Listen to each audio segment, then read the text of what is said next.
ก็ขอยกมือ10 นิ้วกราบนอบน้อมยังพระติรัตนแก้วเจ้าตั้ง3 ประการอันมีพระพุทธพระธรรมพระสงฆ์อันเป็นสรณะที่เพิ่งที่เคารพนับถืออันสูงสุดในชีวิตขอกราบคารวะแตบใต้ไวยสาปุญญาปารมีธรรมพระมหาเถรานุเถระเจ้าคณะพระสังฆาธิการภิกขุสงฆ์สามเณรจุตนจุองค์โดยความเคารพเจริญสุขเจริญปอนญาติโยมศรัทธาสาธุชนพุทธบริษัทติ่นจองห้องวัดจุหนุ่มเท่าใจยิงขอน้อมต้อนรับทุกท่านเข้าสู่รายการมรดกธรรมกำเมืองต่างสถานีวิทยุกระจายเสียงพระพุทธศาสนาแห่งชาติและสังคมคลื่นเพื่อการศึกษาพระพุทธศาสนาและวัฒนธรรมคลื่นพระพุทธศาสนาและจริยธรรมตลอดจนคลื่นวิทยุสีขาวเพื่อเจ้าประชาส่งสัญญาณกระจายเสียงจากสถานีวิทยุในเครือข่ายทุกสถานีโดยเฉพาะวันนี้ได้รับเมตตาจากทางท่านผู้อำนวยการสถานีวิทยุคลื่นสีขาวอันมีท่านเจ้าอาจารย์พระครูอภิวัฒนวิกรมท่านผู้อำนวยการสถานีวิทยุพร้อมกับโดยสถานีวิทยุในเครือข่ายวิทยุสีขาวเพื่อเจ้าประชาตั้งแต่จังหวัดน่านจังหวัดแพร่น่านลำพูนลำปางพะเยาเชียงรายเชียงใหม่ทุกคลื่นที่ได้เมตตาถวายเวลาในรายการธรรมะเพื่อกับคลื่นวิทยุสีขาวตลอดจนคลื่นปกติอันมีสถานีวิทยุวัดไฝ่หินในคลื่น104.50คลื่น96.0เป็นต้นได้มอบถวายเวลาพร้อมกันนี้ก็ขอยกมือ10 นิ้วกราบถวายการต้อนรับและเจริญปอนต้อนรับครูบาอาจารย์ท่านเจ้าพระเจ้าพระสงฆ์องค์เนรสาธุชนญาติโยม FC แฟนรายการที่ได้เข้ามาติดตามรับชมรับฟังการไลฟ์สด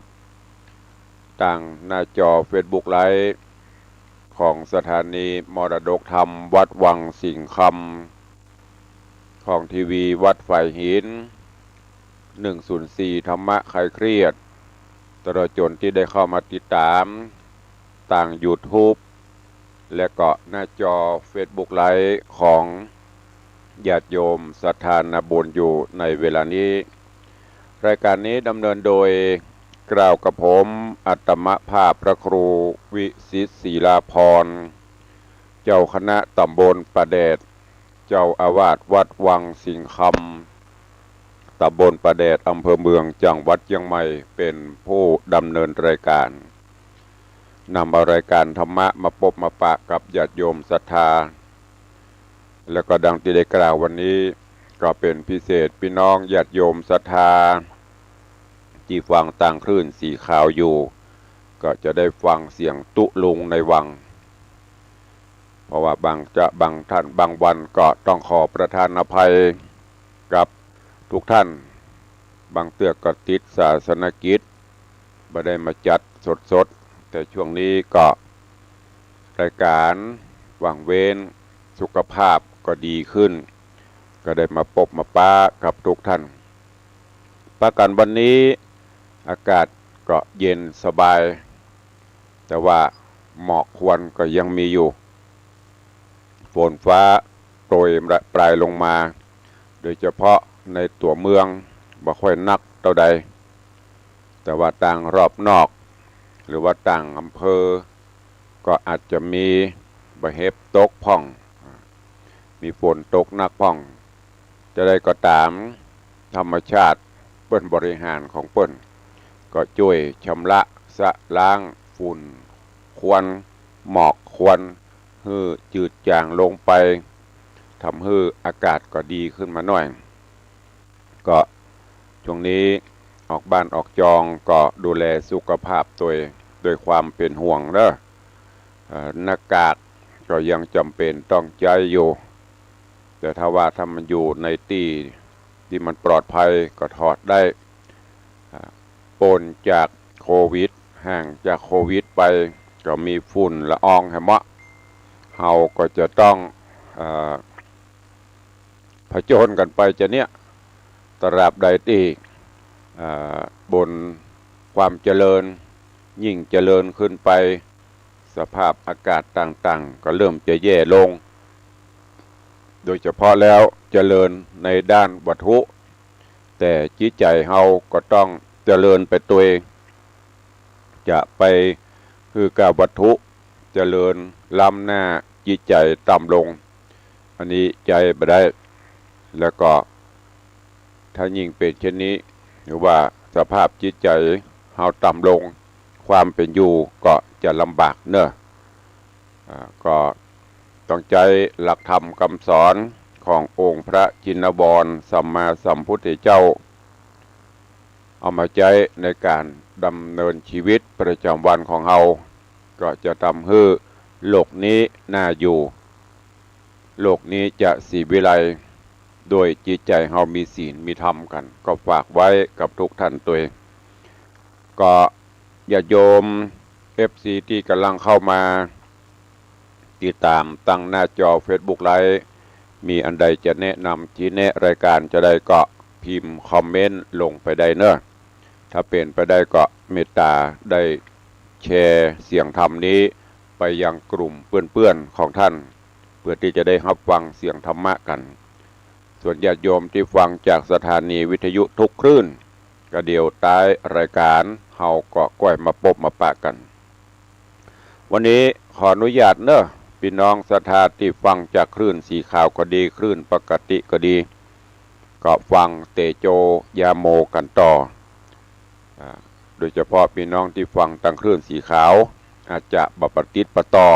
แต่ก็สามารถจับใจความได้ซึ่งตุลุงได้นำเอาเตโจยาโมอันเป็นธรรมะในการครองบ้านครองเรือนยิ่งปัจจุบันนี้ก็ยังจำเป็นต้องมีเตโจยาโมเป็นธรรมะข้อเปรียบเทียบในการครองเรือนระหว่างครอบครัวสองครอบครัวซึ่งครอบครัวแรกก็คือเตโจกับจันตาเป็นครอบครัวที่ใจหลักธรรมะในการดำเนินชีวิตมีความเคารพนับถือซึ่งกันและกันให้เกียรติกันระหว่างผัวกับเมียก็ให้เกียรติผัวก็ให้เกียรติเมียให้ความเคารพซึ่งกันและกันบ่ก้าวไกลบ่สบประมาทดูแคว้นกันเป็นครอบครัวที่มีความสุขแถมครอบครัวหนึ่งคือครอบครัวของยาโมกับมลิกาอันนี้เป็นครอบครัวที่ผัวเพศเมียยักษ์อยู่ด้วยกันอู้กันมาถึง3 กรรม 7 กรรมพิษหัวกันดุด่าหัวกัน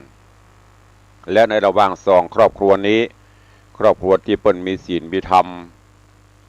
ขนาดเปิ้นเอาคำมาจ้างพ่อเสียทีเอาคำมาจ้างฮือบุบหูตีตาฮือพิษหัวกันพ่องก็บ่สามารถที่จะทำได้ผัวจะมีวิธีเนี่ยจะได้เมียก็บ่เอาตัวเองถึงแม้นแม่ไปนอนเกือกกิ้งเกือกขี้มาก็ตามว่าจะได้ก็ตามเมียก็ใจเย็นใจร่มสุดท้ายมาก็ได้เอาคำไปขืนคือปอเสียทีแถมครอบครัวที่เป็นครอบครัวของยาโมกับมลิกาอันนี้ก็ปอเสียทีก็ไปจ้างฮื้อสูดักหูเย็นใจกันเหี่ยพ่องเด้ออย่าไปพิษหัวกันถ้าดักถ้าเมิน7 วันจะเอาคำฮื้อก็ปรากฏว่าเนี่ยไม่ได้ แล้วก็ระหว่างสองอันครอบครัวนี้ซึ่งเป็นเสี่ยวกันฝ่ายพ่อใจเป็นเสี่ยวกันมีอย่างก็อู้กันปรึกษาหารือกันซึ่งยาโมก็ไปปรึกษาเตโจ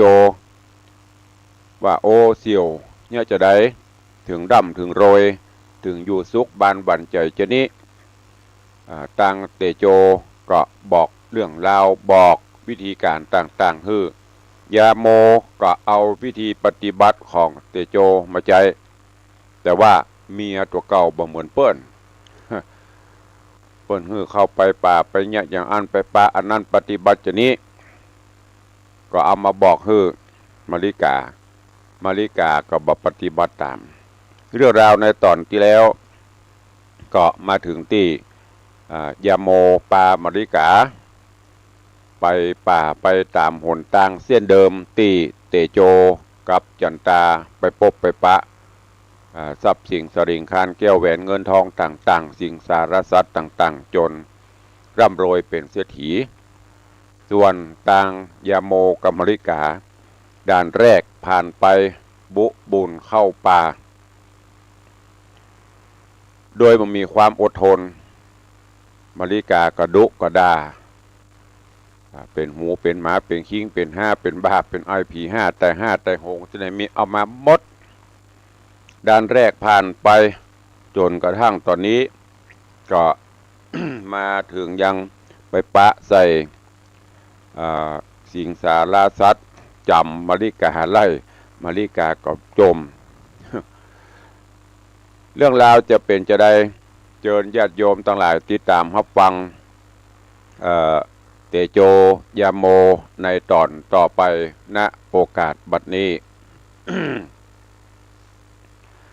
นะโม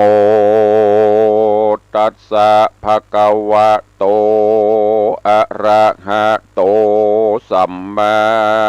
สัมพุทธัสสะสัทธโวฟังลาโสตุจนะสัพปุริสะตังหลายตั้งยิงและใจม้วนหมู่ติได้ปากันอยู่ทอมทาดาฟังยังรัสธรรมมาเตสนา เตโจยาโมลำดับมาแถมแล้วเจ้าขอเชิญหนุ่มเทาตั้งลายจูงตั้งจิตใจไม่ทอมทาดาฟังต่อไปนานี้แหละนาแย้มนอนนางมาลิกามันโกธามาแต่เจ้าแต่ยามอันเข้าสู่ดงน้ำเตียวมาตามต่างลงได้ยินยาโมห้องเสียงส่งมาว่าฮือไล่สัตว์นาเป็ดไก่ต่างฝูงหมูใหญ่งัวควายจ้างมาไล่ไปสู่คอกอ้างว่าสัตว์ออกมาไกลตอนไปสู่คอกจริงเร่งบอกว่าดูรานางจูงเร่งเลยไล่เป็ดไก่นางจูงไล่ฝูงวัวควายจางมาล้นหลายหลากฝูงอาสัตว์ฝูงนี่หากเป็นของเฮาจริงเขาเมื่อสู่บ้านเฮาเตอะนาส่วนนางมาลิกาได้ยินกำผัวมาจ่าซ้ำดังอันความโคดเมื่อก่อนนั้นเบาบางนางมาลิกานางจิงด่าว่าปู่ห้าผีจังไรกูตึงบ่ไปไล่ล่าบ่ใจว่าเป็นของพ่อแม่ฝูงสัตว์ป่าแต่ดงดอนมันบ่หอนจักไปสู่เล่ามันบ่เข้าสู่ข้อเก่าเมืองโคนปู่จาดสัตว์หน้าโขนอู้กับหมากินขี้อย่าอู้อย่างนี้ปู่หน้าเงามึงเฮยว่าอ่าน ยามนอนฝูงสัตว์หลวงลายตังหัวควายจังมาจริงไล่เข็นคาเอาเข่าควิดสองผัวเมียแล่นดิดหนีหิวอ่อนแล่นหกคำม่อนดอยลงมาเธอโป่งน้ำตองมารอดห้องนองหลวงจริงบอกนางเมียมาลิกาว่าเอากันมางมเอาแต่ปากกังยาโมลงงมบ่ย่างได้แล้วเอายื่นเฮอมาลิกาว่าป่าดุกอุยแงเงี่ยมหุยตัวมันตุ้ยจีกินลำจี้กินลำไปหน้าแถมสักกำก่อปะหันป่าดุกอุยดุกดันบะเป็นป่ากังขี้ค้านนางยายานจุงมเอาเข้าใจบยนางเราอย่าจ้าปี้จักอยู่ท่าปลายบนนี้แหละน้องนางเฮยตี้นันนางมาลิกานางเมียแปลงตาเพลียเอิ้นด่าว่ากูบอกเงาเหมือนเมืองกูบ่สึงตึงบ้าไปกูนี่บ่ไรปัญญาป่าสัพพะว่าหมู่ป่ากูนี่นาหูจักกูอย่างกูบ่เงาดังเมืองเนอเมืองมาจุหลอกฮึเงี้ยงป่ามาปักกูหูเมืองอย่าแต่งอู้มาอย่ากูนางมาลิกาพญาปุบตกกรรมหลอกจุไผ่โดยง่ายมาปุ่นดีนาดีจังแยบนานสองผัวเมียก็บ่ได้สั่งสักสิ่งก็จริงเอากันวิ่งหนีไปสู่หนต่างไกลห้อมหวยดอยลิงจ้วยพาจานก็มาปะหันใส่ผ้าตนลูกจางนอนมูบมูอยู่ข้างดงดอยยาโมเล่งก่อยทวนทีก็เปียงขึ้นขี่บนคอ แล้วห้องเอาคอและค้อนว่าจะขี่ตอนไปเหือนเฮาแยมนอนนางมาลิกาก็ซ้ำห้องด่าว่าปู่ห้าตายวายเมืองใครตะเมืองใครมาตายกลางป่าผีปกกะลงลาคบหัวเมืองบอกกลัวผิดผีป่ามาอวดตัวว่าเมืองดี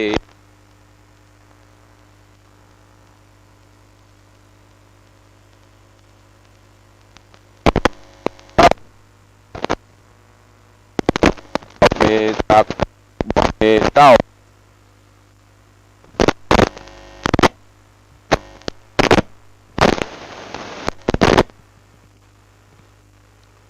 กำโหอุเมืองบ่มีสักกากยามมาปลายเต้านิ้วก้อยผีอีก้อยจุงมาหักคอว่าอ่านคณะยามนานโกละหนก็เกิดกองผีปกกะโลงห้องพงพังส่งเสียงครังมาไกลลวดเลยไล่กินเขาลวดเอากันเล่นพระเนมกลัวจีปีปูดขาดมรณาติงตายกลางดงไพรดาวขอกเอาการรีบเล่นออกจากป่ามาถึงต้าสละนองเป็นบวกวังของพญานาคยามนอนนาง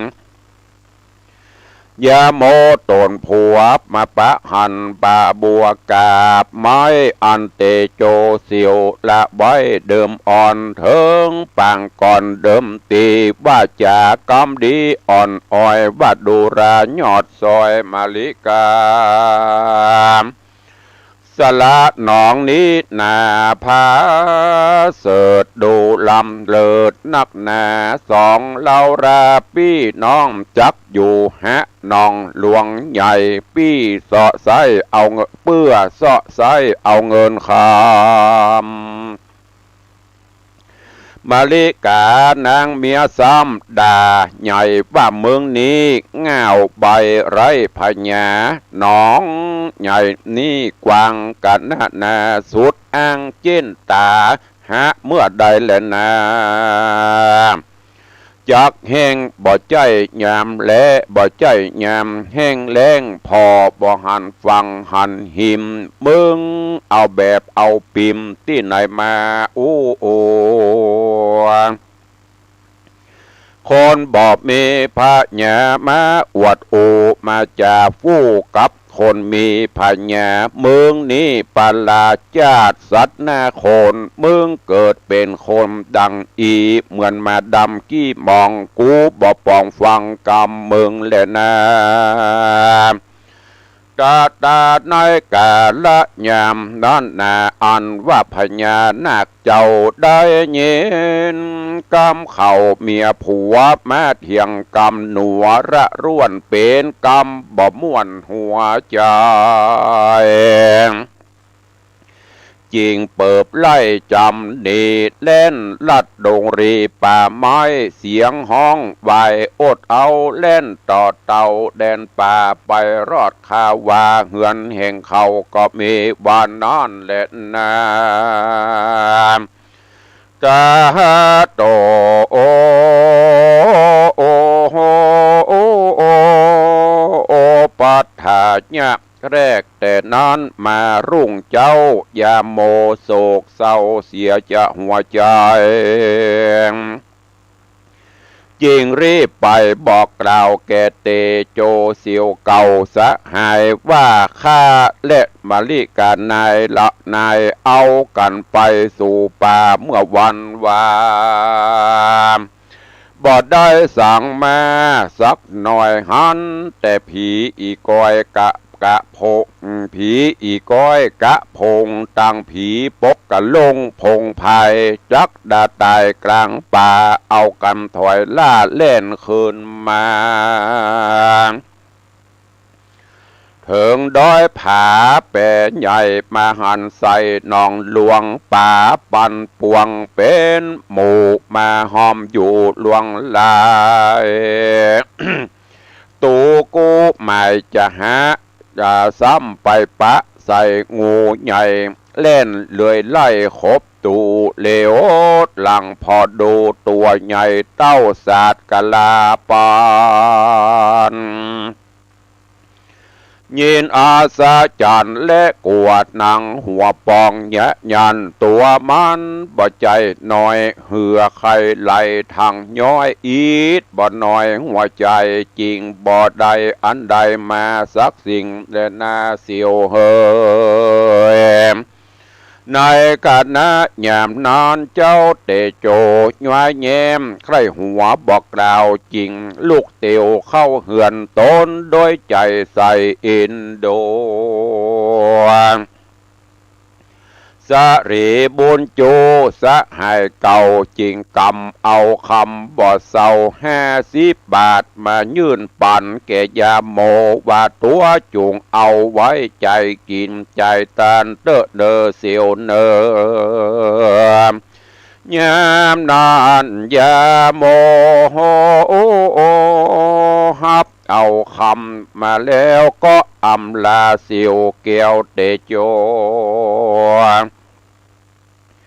เตียวย่างโซเซมาถึงบ้านจริงบอกดันมาลิกาว่าวันนี้ไปหาเตโจสหายเสียวโพดภัยอินโดบอดละตูพูดยากเสียวนี้มีกูลมากเหลือลายจริงปันได้เงินบาทมนุษยชาติคนดี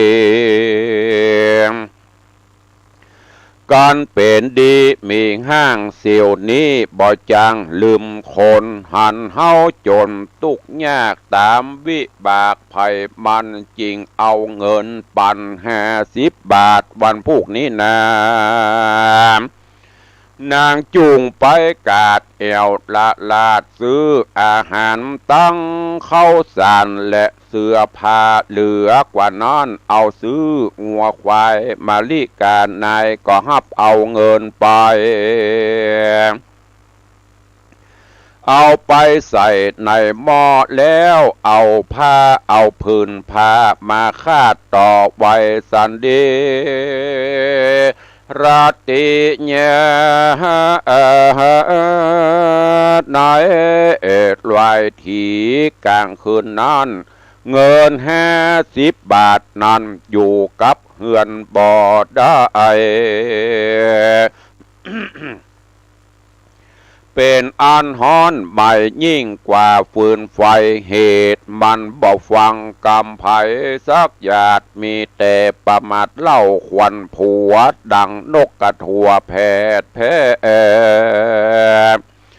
มันได้เงินมาแต่บ่เมินนานเหตุนั้นเงินจริงจักอยู่กับเขาบ่ได้จริงนี่ขึ้นไปหานางไทยจันตายามเมื่อรับลุกมาเมื่อเจ้ายาโมเข้าไปพอดดูเงิน ยาโมเข้าไปพอดดูเงินมันเฮินนี่ไปไหนบ่เหลือสักบาทเป็นดังจักขาดใจตายนั่งกลืนน้ำลายตัวเก่าเอาหัวเข่าเจ็ดน้ำตาปุนดีสั่งกาใจแต่ใบ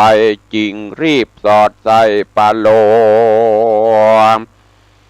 ไปบอกแกเสียวเตโจแก้วไทยว่าเงินอันเสียวปั่นไว้วันว่าบาเนกาดกาให้สอยจักมีคนมาพกก้อยลักพอก็ว่าบอกหันมีได้อยู่ในหม้อให้เอาผ้าหุ้มไว้ปล่อยนี่ไปกลางคืนจักเป็นสันใดนี่เล่าจ้ายามนอนเตโจจริงเหลวจ่ากับนางลาจันตาว่าจุงเอาเงินมาแถม50แถบตั้งแรกแต่นี้ไปขอสหายาได้ป้ามาดจุงเอาใส่หม้อไว้แล้วเอาผ้ามาหุ้มคาดขันแข็งนอนรับแงงพกพอก็จักหันต่อสายตา หันโจรามันแก่นก็จักหูแก่นความจริงแล้วสู้จริงยับเฮือใดคนนั้นแหละผู้เอาไปแม่นจักเป็นภัยคนได้ก็อยู่ในเฮือนเสียวหัน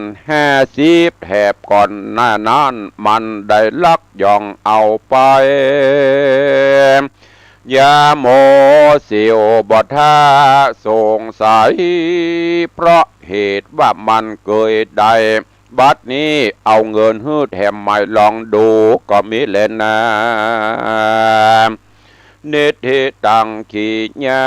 สังวันนาวิเศษจาห้องเหตุธรรมเทศนาเตโจยาโมก็บังโกมสมเรศสเดช ก็จบไปแหมตอนหนึ่งเตโจยาโมได้ลำดับลำดาไปซึ่งในตอนนี้ก็มาถึงอย่างครอบครัวของยาโมกับมาริกาดังที่ได้กล่าวไปแต่ต้นจะเจริญรอยตาม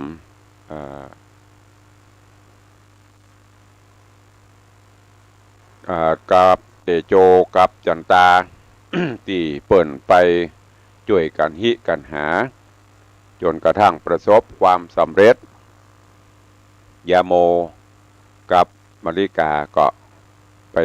เจริญรอยตามที่เพิ่นบอกแต่ปรากฏว่าการปฏิบัติมันบ่เหมือนกันสุดท้ายประสบความล้มเหลวโดนผีป่าไล่พ่องโดนสัตว์ป่าไล่พ่องไปที่หนองหลวงพญานาคก็ไล่ ไปไหนก็ไม่ได้สักอย่าง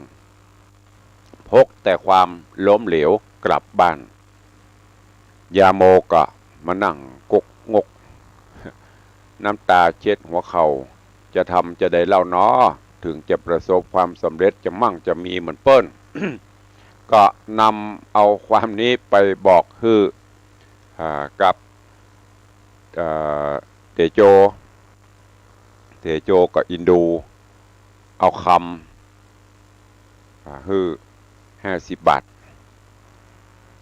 เอาไปไว้กินไว้ใจเนอะใครอยากกินอย่างก็ซื้อเตอะเอาไว้กินไว้ใจไว้ตานบัดถ้าเอามาคืนแบ่งให้ฟรีๆยาโมก็เอาเงินตีเตโจฮื้อนั้นปิกไปบ้านก็เอาไปฮื้อมาริกาบอกว่าวันนี้ไปแอวหาเสี่ยวปั่นสตางค์มาฮื้อ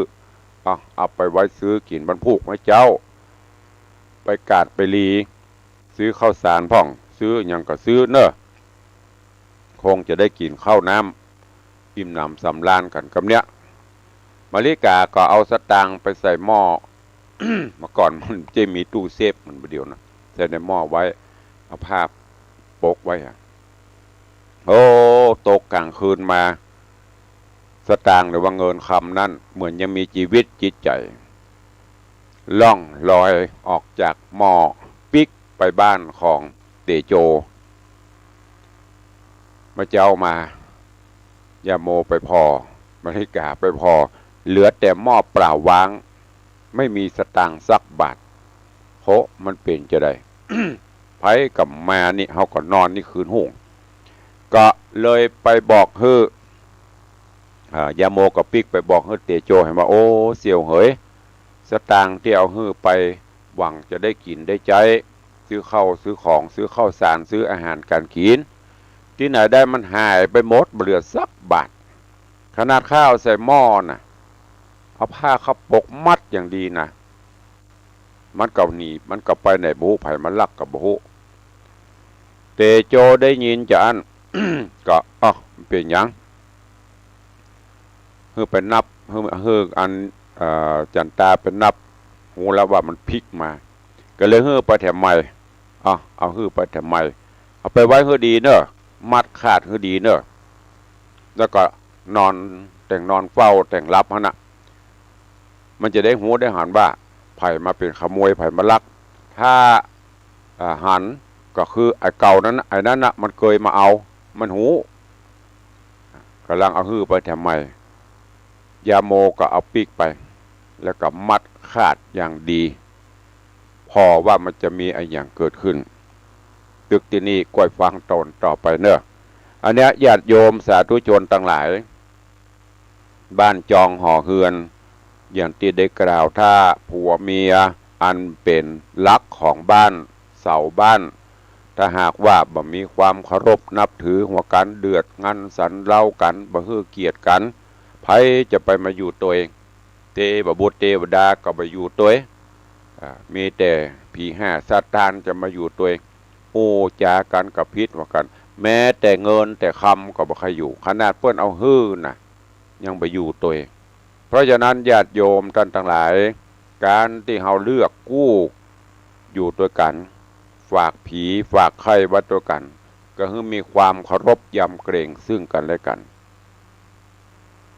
ใจหลักธรรมะในการดำเนินชีวิตประจำวันครอบครัวเราก็จะมีความสุขแต่ปัจจุบันนี้ อย่างที่ได้บอกไปแต่ต้นความเปลี่ยนแปลง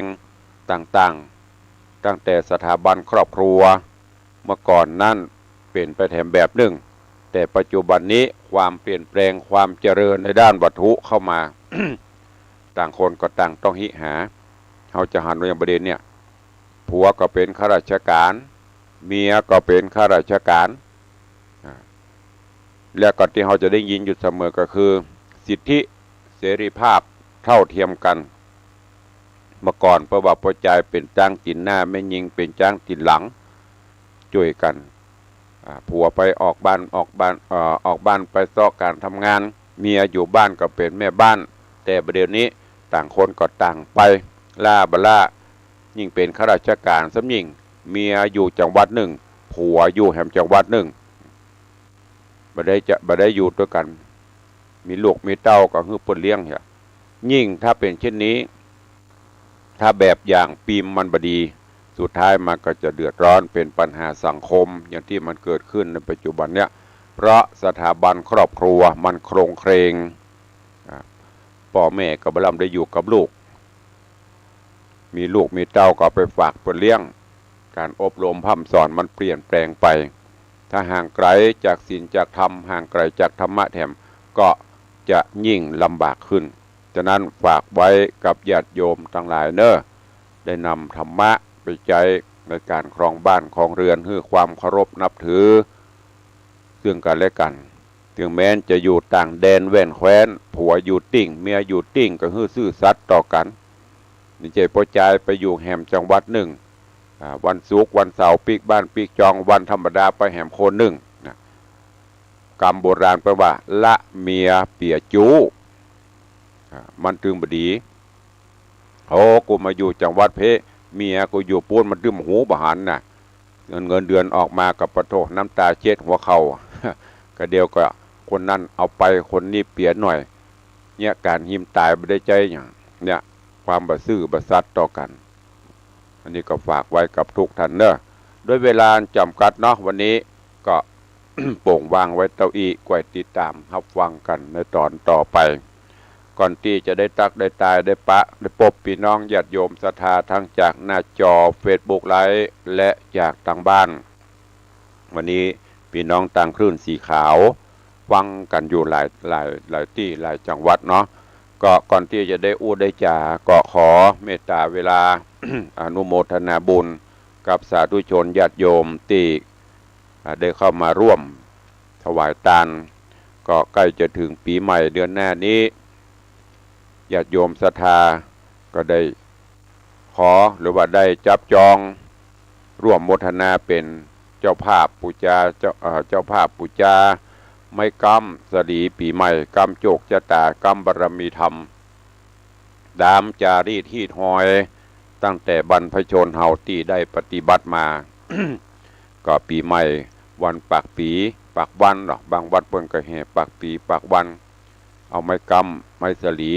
ไปกำไม้สลีกำโจกจตาเสริมบารมีกำอายุตามคติความเชื่อของบรรพชนเฮากบละเปิ้นบาของ อย่างก็ไม่ก็เอาเก่ากับบละตุลุงก็ได้ประชาสัมพันธ์ญาติโยมใครจะเป็นเจ้าภาพปูจาไม้กำสลีปีใหม่ไม้กำหลวงเนอะไม่ใช่ไม้กำเต้านี้กล้วยนะครับไม้กำเต้าแขนเต้าขาเนี่ยอย่างที่ได้ปฏิบัติมาทุกปี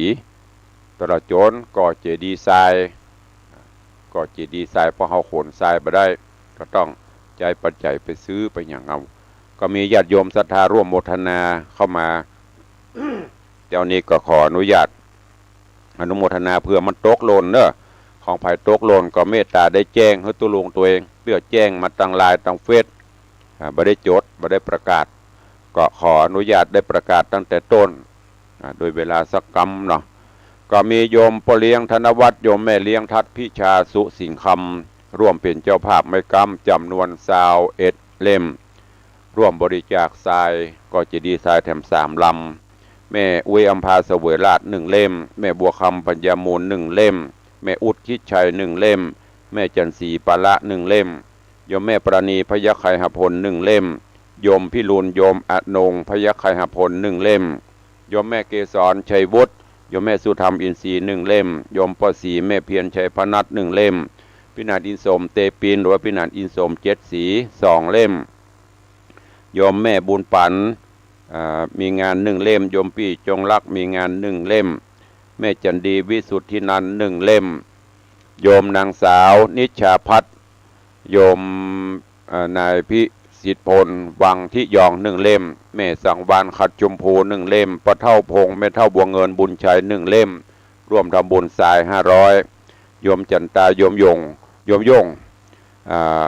ไม้กำ1เล่มทราย500โยมพลตรีโยมแสงซาเด็กชายแสงเมืองเด็กหญิงอัญชลีบุญชัยไม้กำ1เล่มทราย500แม่สังวานพุทธจันทร์ยายเพลินเพื่อนเกษตร1เล่มโยมปีอัญชลีคำกิติ1เล่มโยมวิมลพิหมอมัทนาโยมนัดประคันอัมพันธ์1เล่มแม่สุภาอุปนันท์1เล่มแม่ดาราสุขดีหนองแพก1เล่มแม่เรือนมูลปิยจันทร์โดยสิว1เล่มโยมคณพรปอกคำนาชากาแฟ1เล่ม แม่เรนูก้อนแก้วแม่กนกวันเกิ้งบุรีนางสาวประภาวดีก้อนแก้วนางสาวนัตพรดวงระดา1 เล่มแม่น้อยอุดคำโดยซิว1 เล่มป่อวรชัยแม่สุพินวิทยาตีกูล1 เล่มทราย300ป่อพัดแม่จันอุ่นผูกบ้านกล้วยลำปาง1 เล่มแม่สีจันคำปันนางสาวสุภาพิษเกทาลัง1 เล่มแม่สายทองอินทจักรนางสาวชนิดานายนัตพงศ์อินทจักร1 เล่มทราย100แม่แดงคำเรือง7 ยอด1 เล่มป่อน้อยบุญศรีแม่จันเพนนายประยุงศักดิ์ใจคำนางสาวพิมนาราใจสุทธิชัย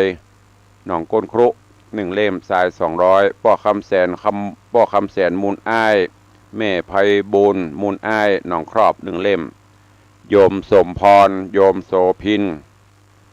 โยมวิพาดากรวดแก้วใจสถานประบง1 เล่มทราย300แม่บวนนำจันแก้วเจดีแม่ครัว1 เล่มโยมอนันต์โยมสุรางมาสาเจจางสกแปง1 เล่มแม่ครูเหรียญทองจันที1 เล่มทราย500แม่สุทินลวนนางสาวจิราพรลวน1 เล่มนายไพรวันอินทวรนางสาวจิราพันธ์ลวนเด็กหญิงพัทรบดีอินทวร1 เล่มป้ออรุณแม่สุวรสใจโต1 เล่มทราย100แม่ยอดเรือนช่างขายทราย100แม่จันดีชัยแสงหมู่บ้านไทยสมุทรไม้กำ3 เล่มทราย500และแม่ทัศนีกุลจิตทราย100อนุโมทนาขอบคุณเนอะอันนี้เป็นเจ้ามูลศรัทธาที่ร่วมปูจาไม้กำหลวงไม้กำปีใหม่วันปีใหม่ก็ขอบคุณอนุโมทนาบุญโดยท่านผู้ใดจะร่วมก็แจ้งความจำนงเข้ามาได้เนอะไปตักตายพี่น้องต่างหน้าจอก่อนเนาะเดี๋ยวก็ไปทางบ้านก็เวลาก็เว้ยเผื่อแป๊บเดียวจะหมดเวลาแล้วเนอะก็ขออนุโมทนาบุญขอบคุณกับทุกท่านตัวเจริญปอนโยมสลินทิพย์บุญเลิศน้อมกายสาเจ้าสาธุเจริญปอนโยมแม่ทองโยมแม่ทองคำที่วงคำเจริญปอนพินันล่าพินันจรันปิยาจารย์สาธุครับตุลงขอบคุณพินันตัวนี่เปิดเป็นเจ้าภาพเสวียนเจดีไซน์4-5 ปีเข้ามาละเปิดเป็นเจ้าภาพขอบคุณกับพินันล่าพินันจรันปิยาจารย์ตัวขอบคุณอนุโมทนาพี่หมอมัฒนาอัมพันธ์เจริญปอนคุณครูบอยเทพประสิทธิ์ต้นเฮือดเจริญปอนแม่วิน้องแฮกเกอร์สาธุเจริญปอนเนอะเจริญปอนพี่นันอิสมเตปินนันอิสม7 สีไหวสาปรมีธรรมนะครับสาธุเจริญปอนเจริญปอนคุณโยมชิดชบากล่าวไหวสาเจ้าสาธุเจริญปอนเจริญปอนพ่อเลี้ยงธนวัฒน์แม่เลี้ยงทัดพิชาสุสิงคำกล่าวไหวสาเจ้าไหวสาครับนักเทศเสียงดีเสียงทองดีเด่นขอบคุณอนุโมทนาบุญกับพ่อเลี้ยงตัวเนอะ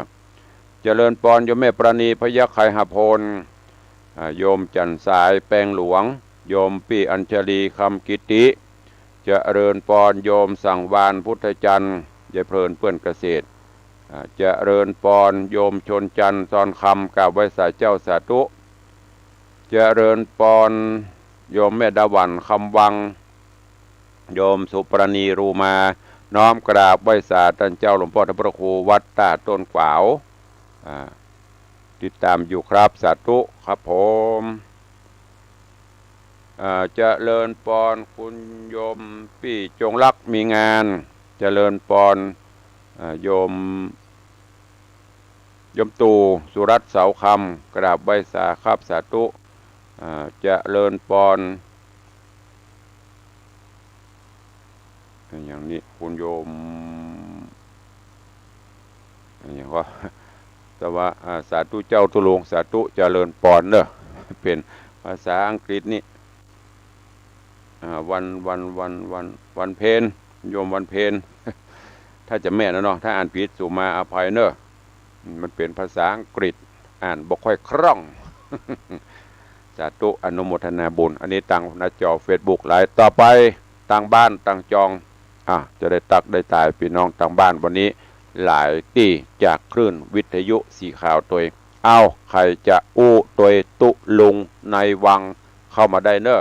0817836540อ้าวใครจะอู้ตัวเข้ามาตันไผ่ตันมันบวยไผ่บวยมันอู้กันคนละน้อยละน้อยเนอะเอาเจริญปอนปอเลี้ยงท่านณวัดสุสิงห์คำครับตัวลุงในวังนั่นพระครูดีเด่นผู้ครูใจดีหลวงพ่อผู้ใจดีเด้อไว้สาอุบาท่านเจ้าทุวัดทุวาเน้นเห็นน้อยตัวนักบินนักบุญตัวเนอวันนี้โทรมากำลังใจโทรมาถึงวันกำลังใจถึงวันเด้อตัววันแท้เหมือนกันนะน้ำในวังตาวัดแล้วก็ต้นไล่เนาะเหมือนเด็กโตตันตาเนาะอนุโมทนาสาธุเนอบุญรักษาอยู่ดีมีสุขเนอสาธุขอบคุณกับโยมปอเลี้ยงเป็นกำลังใจถึงวันตุลุงก็อยากถ้าไม่ได้เตะเนอก็บนท่าฟังก็ต่างก็เป็นกำลังใจซึ่งกันและกันอ้าวใครจะอู้ตัวแหมขจายเด้อมีก็วันนี้ตั้งคลื่นสีขาวมีฟังไหมกับว่าเลิกละตุลุงแล้วก็ใครฟังที่ไหนตั้งใดตั้งเวียงปะเป้ามีก่อตั้งน่านตั้งแป่มีไหมวันนี้คลื่นสีขาวเป็นถวายเวลาทุกวันพุธ1 ชั่วโมงปะกันดักปิงวินบอยวันนี้เปิดแล้วหรอโทรศัพท์ก็เปิดพร้อมถ้ามันมาเปิดปอเลี้ยงโทรเข้ามาตะกี้ยังได้ใครจะอู้ตัวจะไปโยนกันสุดท้ายพุ่นเนอะใกล้จะหมดเวลาแล้วปอดโทรเข้ามาโละแล้วเอาบตันนะเวลามันจะหมด4 นาทีสุดท้ายห้างเวลาไว้ฮือบะห้างเด้อก็เพื่อศรัทธาใครอู้ตัวครั้นจะเตะไปจนก็บังโกมสมเรศเด็จเนอก็จะไม่ได้อู้ให้มะทางหน้าจอตอนนี้จอดอยู่ที่โยมวันเพนแม่นก็เนาะถ้าถูกก็คอมเมนต์มากับแม่นและเจ้าอีเนอะแต่ตุลงอ่านผิดนะจะได้จำตัวอย่างดักปิ้งบินบ่อยวันนี้มีแค่พอเลี้ยงคนเดียวไฮมด FC มีสักคนกันนี่สถานีวิทยุวันนี้ขนาดปดโตตั้งแต่เมืองน่านเมืองแป้ลำปางละปูนเจียงไฮ้เจียงใหม่ตัวมดตัวมอนมีพอเลี้ยงคนเดียวที่เขาธโมสังโฆเนอะน่าประทับใจเนอะเป็นซาวคลื่นมีฟังคนเดียวนี่นะใจลายกะอีกะจะได้จื่นใจจะได้ตื่นเจ้ามาเทศให้ฟังพ่องพอโตมีเป็นซาวคลื่นมี2 คนประเด็นสายที่2ไผ่เนี่ยก็ไม่สาเจ้าทุลุงจากที่ไหนบ้านบุญเกิดตำบลพระบาทอำเภอเมืองจังหวัดลำปางเจ้าอีกะจะได้หูฟังพ่องสาธุเนอะอนุโมทนาจากลำปางหนา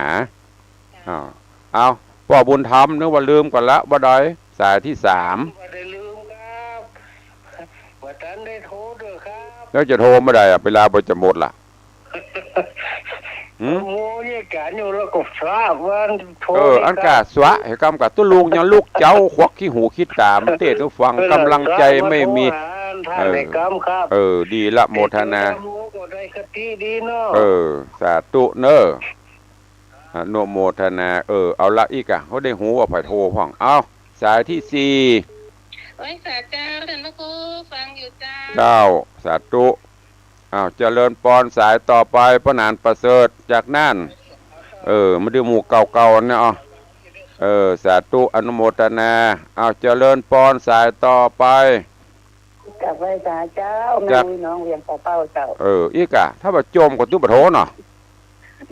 เบิงท่านพระครูเบิงท่านพระครูอภิวัตว่าแปลกเนาะการสถานนี้ดักนี่โจมการตู้เจ้าเปิ้นขอกำลังใจนี่มีเวลาโทรดี ขอบคุณเนี่ยการตัวเนาะสาธุอนุโมทนาเอาเนี่ยการก็เงียบไปดีละโทรมาให้กำลังใจ5 สายวันนี้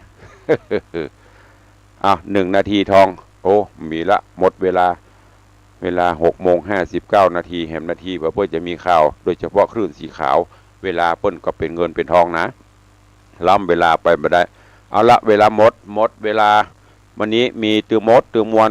ซาวกระขึ้นมีคนโทรมาอยู่5-6 สายขอบพระคุณเนอะถึง6 สายนี่นะที่เป็นกำลังใจตุลุง ขอบคุณอนุโมทนาวันนี้นำรายการจากทุกท่านไปก่อนปะกันไมเนอร์ถ้ามีเวลา มีคนฟัง6 คนก็เพราะตอนนี้ไปก็เดือนไหนปะกันสักครั้งก็ดีเนาะ จะได้มีเวลาไปแยกการอื่นสาธุอนุโมทนาบุญรักษามากันจุตนจุองค์จุผู้จุคนเนอจัตตาโรธรรมาวัตันติอายุวันโนสุขังปะลัง